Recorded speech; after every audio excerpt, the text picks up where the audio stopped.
স্বৈরাচার হাসিনা সরকারের পেটোয়া বাহিনী, ছাত্রলীগ, যুবলীগ আমাদের দুজন সংবাদকর্মীর উপর হামলা চালিয়েছিল। এই ভিডিও করার কারণে আজকে আমরা সেই দৃশ্যের পুনরাবৃত্তি লক্ষ্য করছি। আমরা লক্ষ্য করছি যখন সাংবাদিকরা ভিডিও ধারণ করার জন্য মোবাইলটিকে ধরছেন, ঠিক তখনই তার উপরে একেবারেই আক্রমণাত্মক ভঙ্গিতেই আক্রমণ হচ্ছে। একটি ভিডিও সামাজিক যোগাযোগ মাধ্যমে খুব আমার হৃদয়কে স্পর্শ করেছে। একজন কত বয়স হবে, বেশি হলে 20-22 বছরের একটা যুবক, লিকলিকে এক যুবক, তিনি ভিডিও করছেন। তাকে একদম দেখে শুনে পায়ের মধ্যে পা দিয়ে ল্যাং দিয়ে ফেলে দেওয়া হলো।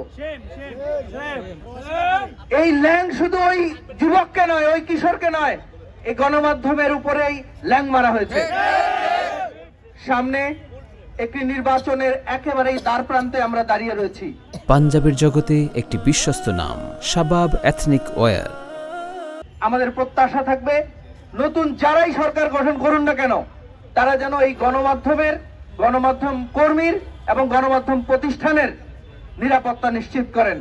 আমরা চাই আপনারা যে নির্বাচনী ইস্তেহার দিচ্ছেন, নির্বাচনে সরকারের স্টিয়ারিং সিটে বসলে আপনারা কি করবেন সেই ম্যানিফেস্টো দিচ্ছেন, সেই গল্প শোনাচ্ছেন, স্বপ্ন দেখাচ্ছেন, সেখানে যেন গণমাধ্যম এবং গণমাধ্যম প্রতিষ্ঠানের নিরাপত্তার বিষয়টি আপনারা দেখেন।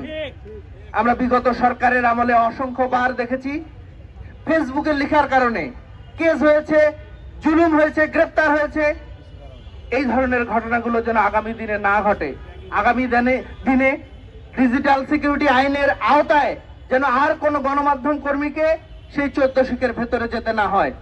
শুধুমাত্র কেবলমাত্র মত প্রকাশের কারণে কোনো গণমাধ্যম কর্মীকে কিংবা রাষ্ট্রের কোনো নাগরিককে যেন জেল জুলুম পোহাতে না হয়, সেই আহ্বান আমাদের থাকছে।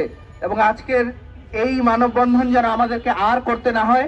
সামনের দিনে একটি সুন্দর পরিবেশে, একটি সুন্দর একেবারে নিরাপদ পরিবেশে গণমাধ্যম কর্মীরা তাদের পেশাগত দায়িত্ব পালন করবেন, সেই ভূমিকা, সেই আহ্বান জানিয়ে আমি শেষ করছি। আল্লাহ হাফেজ।